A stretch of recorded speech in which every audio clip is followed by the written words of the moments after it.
In this video, we'll be learning how to use simple formulae. This video is a great way to start the algebra series. During this activity, you will learn how to use a rule, how to find a rule, how to use a multi-step rule, how to substitute letters for values, and then we have a couple of activities where you can apply this algebraic skill to real-life examples. In the first group of activities on your worksheet, you're going to learn how to apply a rule, how to find a rule, how to reverse the rules, and also how to use a multi-step rule. If you feel confident, you are welcome to have a go on your own. Otherwise, if you stay with me, we'll go through some of these skills together. Okay, let's start with using a simple formula or a simple rule. In this example, we have 4 different numbers on the left side. We are applying the rule multiply by 6. This is our formula. Our formula is our rules. What we're going to do to each number. On the right hand side is what the new value would be after our number has had the formula applied to it. So if we take the number 3 to start with, we're simply multiplying it by 6 and then writing the new number in the right hand column. So 3 times 6 is 18. So I would write that in the right hand column. Let's take our second number, the number 5. We're applying the rule times 6 to it. So 5 multiplied by 6 is 30. You may have come across function machines before, where you're doing the same thing. You're taking a number, you put it into the function machine and it comes out as a different number. That is an introduction to algebra. That's an introduction to what we're doing here. We're just taking a number, applying a rule to it, and then that number becomes something else. So our next number is 8. We're going to multiply by 6 to it, and that comes out as 48. And our final number, 15 times 6, you may be able to do this mentally. If you're unable to do it mentally, there's no reason why you can't do a written method. You may do it like this, you may partition it, whatever works for you. So 5 times 6 is 30, 1 times 6 is 6, plus the 3 is 9.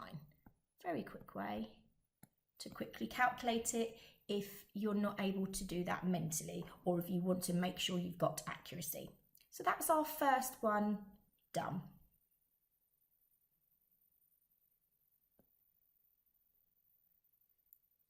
In our next activity, we've got our beginning number and our end number, so we know both values before and after the rule has been applied. What we need to figure out is, what was the rule? What formula was being used here?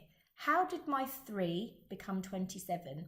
How did my 5 become 45? And so forth. Now you may recognise it already. You may straight away see the pattern. Sometimes we can see it straight away, other times we might need to work for it. I'm going to assume that you can't already see the pattern, and we're going to work through this logically. Now, what do we know? We know that the number on the right hand side is larger than the number on the left hand side. So we know this. The left side is smaller than the right side. So therefore, it can be one of 2 operations. We might be adding, or we might be multiplying. We need to figure out which one it is.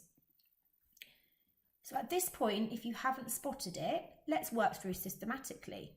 What would we need to do to 3? What would we need to add to it to get to 27? We'd need to add 24. We'd need to add 24 to 3 to get to 27. So that would be our rule. We need to check now if that rule works with the other numbers. So let's start with 5. If we were to add 24 to 5, would it equal to 45? Hopefully you've seen now that it wouldn't. 5 plus 24 would actually equal 29. So we know that it's not adding one single number because that didn't work. What about multiplying now? Let's have a go at multiplying. What would we need to multiply 3 by to get to 27? Well, 3 goes into 27 9 times. So now let's check whether that works with the other numbers. 5 times 9 does equal 45. 8 times 9 does equal 72. And 15 times 9 does equal 135. Now I appreciate you may have to do a calculation to figure out if 15 times 9 equals 135. But the main thing I would like you to understand here is once you've tested it out on one, you need to make sure it works for the others. So in this instance, our rule was multiply by 9.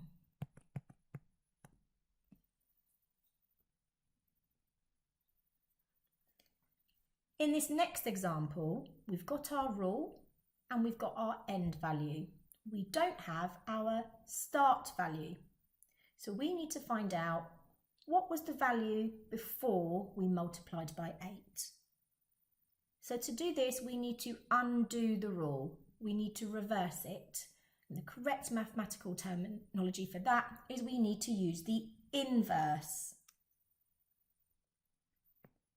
So what we're going to do is take each number and divide it by 8, and that will tell us what the starting number was. So let's start with 32. If we divide 32 by 8, we get 4. We just check. 4 times 8 is 32. 32 divided by 8 is 4. Let's go to 16. Let's undo the multiply by 8 by dividing it by 8. Well, how many 8s fit in 16? It's 2. And we can check 2 multiplied by 8 equals 16. Next, we're going to go to 96. 96 divided by 8 is 12. So these are all still in your 12 times tables. The next one is slightly larger than up to your 12 times table, which you need to learn. So if you're not sure, you can do a written method.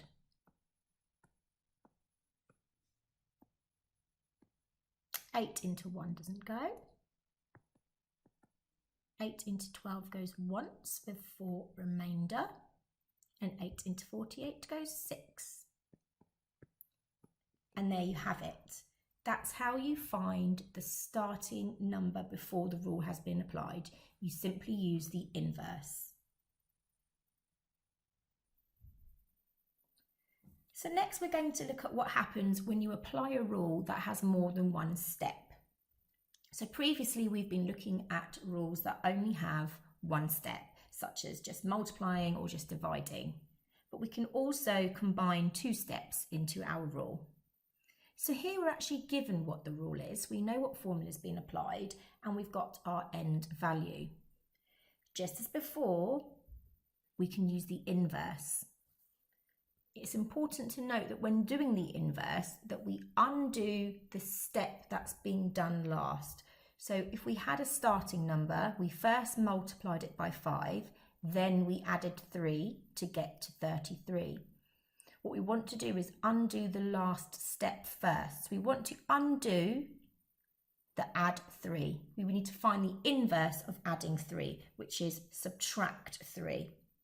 And then once we've got that value, we need to undo the multiply by 5. So we need to find the inverse of multiply by 5, which is divide 5. So if we write it out as a new rule, we want to subtract 3, then we want to divide by 5. So let's have a go at doing that with our 33. If we subtract the 3 first, we have 30. Then if we divide 30 by 5, we have 6. As with any inverse calculation, just check it back. So now we've got the 6, let's start from the beginning and use the initial formula, the initial rule. 6 times 5 is 30, plus 3 is 33, so that works. Let's now go to our 58. We first of all subtract the minus 3, we subtract the 3, sorry, which is 55. Then we divide 55 by 5, which is 11. Let's test that. 11 times 5 is 55, plus 3 is 58. Yes, that works. Okay, let's go to our 93 now. So remember, we're doing the subtract 3 first, which is 90, and we're then going to divide 90 by 5. Okay, if you can't do that in your head, you can do a written method. So we can quickly divide that by 5. So 5 into 9 goes once with a remainder of 4, and 5 into 40 goes 8.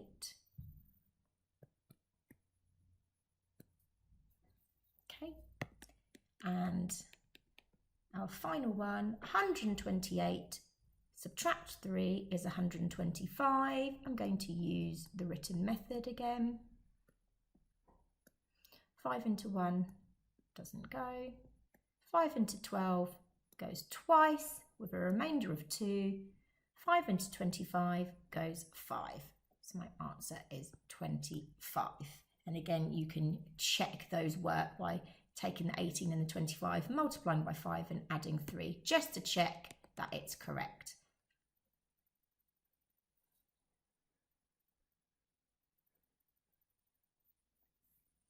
In your next activity, we are given an algebraic sentence where a letter is replacing a value. So if we read the top, when p equals 14, calculate the following.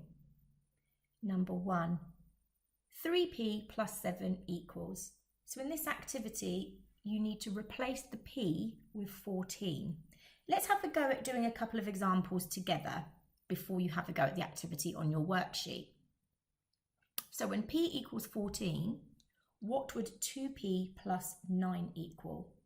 Now, important to remember that 2p actually means 2 multiplied by p.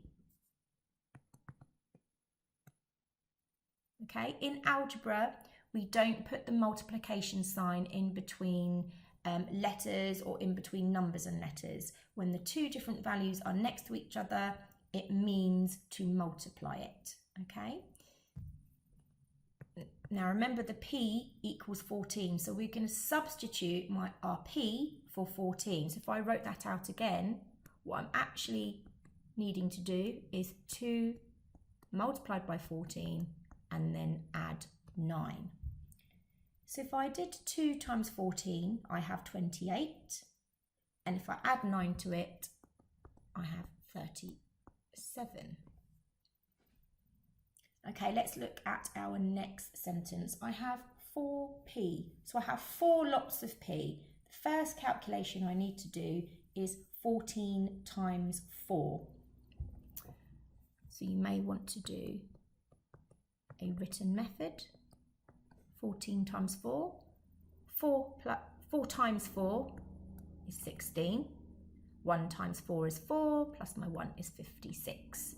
So my 4p is equal to 56, and I want to add 10. I can do that mentally, is 66. My next calculation, 8p, subtract 15. So 8 lots of p, 8 times p. Remember, p is 14, so we're going to do 14 times 8. 4 times 8 is 32. 1 times 8 is 8. Add my 3, it's 11. So my 8p is equal to 112, and I need to subtract 15 from that. So you might do it mentally, or you might want to do a written method. I'm going to do a written method here. 2 take away 5. I can't do that, so I need to borrow. 12 take away 5 is 7. 0 take away 1, I can't do that. 10 take away 1 is 9. So my answer is 97. Okay, my next one, 5p take away 28. 5 lots of p. Remember, p is 14. So I'm going to do 14 times 5. 4 times 5 is 20. 1 times 5 is 5. Add my 2 is 70. Remember 5p, you could also have done 10 lots of p mentally, which is 140, then halved it. That would have also given you 5p. Use what methods you can use confidently and, more important, accurately. And then 70 take away 28. So you may do a written method like this. You may count up from the 28 and round up to 70. So let's use this method first. I can't do 0 take away 8, but I can do 10 take away 8, which is 2, and 6 take away 2, which is 4. What I might also have done is counted up from 28 to 70. I need to add 2 to get to 30, and then from 30 to 70 is 40, so that's 42. So use the method that you are confident with and also that you can do accurately. And our last one is 2p take away 32. So 2 lots of p, I can do that mentally. 14 times 2 is 28. This is 28. 28 take away 32. What do we notice here? Well, the number that we're subtracting is larger than the number we're starting with. Now this method is not going to work. Do not use this method when you're going to have a negative answer. This does not work, okay? I've seen many people try this, but it doesn't work. What you can do is think about using a number line, okay? Best way to calculate a subtraction sentence where you know the answer is going to be negative. I know the answer is going to be a negative number because I'm taking away a larger number than the number I'm starting with. Now you may have already done the calculate intervals across 0 video. If you haven't and you're unsure on how to do this, that's a great video to watch. You need to watch it at some point anyway, but that will give you a good basis for this. But for now, I'm just going to draw a number line. I'm starting at 28 and I'm subtracting, going backwards, I'm subtracting 32. Now what you need to do is think about where 0 is. So I know that I'm going to go beyond 0, I'm going to go further than 0. So I'm going to put 0 about there. I'm going to change my colours so that you can just see clearly what I'm doing. So from 28 to get back to 0, I'm taking away 28. But I needed to take away 32. So how much further do I need to go? So I need to think about the difference between 28 and 32 here. I've subtracted 28 of the 32. I've got another 4 to go. Okay, now it's a bit clearer to see what my number's going to be. If 28 took me back to 0, from 0 I'm taking away 4, so I'm going to get to -4. My answer is -4. Okay, these number sentences of algebra, the answers can be negative as well as positive numbers. If you need to watch the video back again, do so. Otherwise, give it a go on your worksheet. Here we're going to look at an example of how you might use formula in real life. So many of us go on holiday, and when we go on holiday, we might need to change up our currency. So you may need to change up your currency for euros if you go in Europe. You may need to change up your currency for dollars if you go to America or Australia. But currency exchange is something that happens in real life. So in this example, we're going to look at changing up pounds for US dollars. And you can see that we have a formula. We have P multiplied by 1.3 equals D. And actually, remember, we don't need that multiplication sign. So let's have a look how to convert pounds to dollars and dollars back to pound using the formula that we've got. So if I had £10, I'm going to imagine that P stands for pounds and D stands for dollars. I've got my rule, I'm multiplying by 1.3. So the first thing I need to do is to substitute my P for 10. So I'm simply going to do 10 multiplied by 1.3. And my answer will be the amount I have in dollars. Put the pound sign there. Now, I'm multiplying by a decimal number, but I'm multiplying it by 10. So I'm going to use my understanding of multiplying by 10 to find out what my answer is. Now, 1.3, if it gets 10 times bigger, each number is going to move one space to the left. So I'll have 13, and my decimal point will now be here. Remember, I don't need to put that in.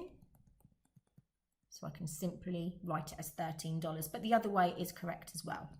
So £10, I'm going to multiply it by 1.3, which gives me 13, and that is how I convert my £10 to $13. Let's have a go at doing it the other way round. What if I know how many dollars I've got? Think back to the rule video that we had before. If we know what the end result is and we know what the rule is, how can we find what the starting value was? We're going to use the inverse. We're going to divide by 1.3. You may have watched some videos earlier about dividing. I can't divide by 1.3. You don't want to do 260 and put 1.3 outside. What I don't want is to divide by a decimal number. So to get rid of that decimal point, I need to multiply this number by 10 to make it 13. But I must also multiply this number by 10 so that the answer stays the same. 2,600 divided by 13 will give me exactly the same answer as 260 divided by 1.3.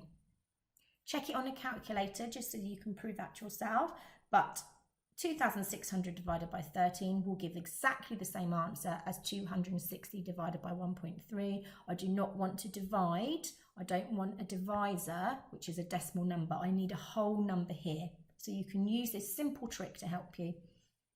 So let's go. Now, if you've watched the division video as well, you know that I like to do help boxes. So I might list my first few multiples of 13. Now I'm actually going to stop there because I can see in my number, my 26 is already there. So 13 into 2 doesn't go. 13 into 26, I can see in my list of multiples goes in twice. And I know that 13 doesn't go into 0 or 0. So my $260 is actually equal to £200. And that's how we convert back, by using the inverse. Okay, let's look at how we can solve some word problems. Now, I've got my formula, P times 1.3 equals D. So the pound multiplied by 1.3 equals the value in dollars. And I've drawn up my pounds and my dollars with my rule, as we had done in the very first activity where we had our columns, our rule, and then our resulting column. You don't have to write it like this. This is just a good way to visually represent what you're doing. Okay, let's have a look at a word problem then. Amanda has £20 to exchange. How many dollars can she buy? So what information do I have? I've got my pounds. So I'm going to write in here my pounds. Now I can very easily see which way to apply my rule now. I know that I need to multiply it by 1.3 to get to the dollars. Okay, so there's two different ways you can do this. Well, there's more than two different ways. I'm going to do 20 multiplied by 1 and 20 multiplied by 0.3. I'm partitioning it. 20 times 1 is 20. And 20 times 0.3 is 6. If I know that 20 times 3 is 60, I know that 20 times 0.3 is 6. Again, we have videos on this in our calculation section, so make sure you watch that. So 20 times 1.3 is 26. She would be able to buy $26. Let's have a look at another question. Hema bought $260. How many pounds did she spend? Okay, so I can fill in 260 here. If I had $260, how many pounds were spent? Now I can already recognise in my dollar column that 260 is 10 times bigger than 26. That's going to help me to find out my pounds. But what would I do if I didn't have that first column filled in? Well, I'd need to do the inverse. I'd need to go this way and divide by 1.3. Remember what I said earlier, you can't divide 260 by 1.3. So I'm going to make it 10 times bigger, both sides. 13 into 2 doesn't go. 13 into 26 goes twice. We did this calculation before. It's 200. Okay, so it just gives you a way of taking a word problem and how you can present the problem in a systematic way. In our final activity, we have another real-life context. Okay, when converting temperature in degrees Fahrenheit to degrees Celsius. Again, different countries represent their temperatures in different degrees. So here's the formula to change from Fahrenheit to Celsius. So let's go through some examples together. In this activity, you are allowed to use a calculator. The objective of this activity is that you are able to apply a formula, that you're able to use a rule to change one value to another. The objective here is not to test your calculation skills. However, if you want that extra challenge, then by all means, have a go at trying to calculate, especially when they are slightly more tricky calculations. Okay, but if you want to use a calculator and just practice the skill, that's absolutely fine. So let's have a look at answering some questions. You can see, again, I've set up my Fahrenheit and Celsius columns with my rule in the middle so that I can pick out what information I've got, then I can think about how to apply the rule. So the first conversion I'm going to do, the temperature is 35.6 degrees Fahrenheit. What is it in degrees Celsius? So the information I have is the Fahrenheit. So I'm going to write it in this column. I can see now I need to apply my rule. Now I'm going to subtract 32 first. So you can do this mentally, you can use it written, or you can use a calculator. I'm just going to show you written. Now, when you have a number, two numbers with different decimal places, try and make them have the same decimal places. So for my 32, I'm going to just put my placeholder in there. Hasn't changed the number 32. It still is the same value, but I can easily subtract now. 6 take away nothing is 6. 5 take away 2 is 3. So I've got 3.6, and then I need to do 3.6 divided by 1.8. Pop that into a calculator, or you can use the trick that we spoke about before.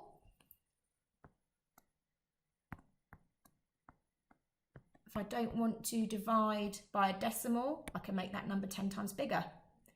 Then I also need to make that number 10 times bigger. Now you might recognise how many times 18 goes into 36 already. You would have needed to make a list of your 18s to solve this anyway. It's 2. Okay, but by all means use a calculator. Let's have a look at the next one. The temp is 14 degrees Celsius. What is it in Fahrenheit? So I've got this information. How do I find out what it was in Fahrenheit? Can you remember what we did earlier? I've got the end result and I need to find out what the beginning result was. So I'm going to take my rule and I'm going to use the inverse. Remember, I start with the last thing that was done and I undo that. So the last thing that was done was dividing it by 1.8. So the first thing I'm going to do is multiply it by 1.8 and then I'm going to add my 32. Okay, so pop this into your calculator, 14 times 1.8. Or give it a go at calculating using a written method if you'd like to. That takes you 14 times 1.8 equals 25.2. And then you're going to add your 32, which is equal to 57.2. Okay, so when you have a go at the questions on your worksheet, you might want to set it out as I have done. You may have a different way, absolutely fine. Remember, you can use a calculator if you'd like to, or if you want to test your calculation skills, then go for it. It's always good to challenge yourself if you feel comfortable doing that. Okay, good luck. Well done, you've now completed the section on using simple formulae.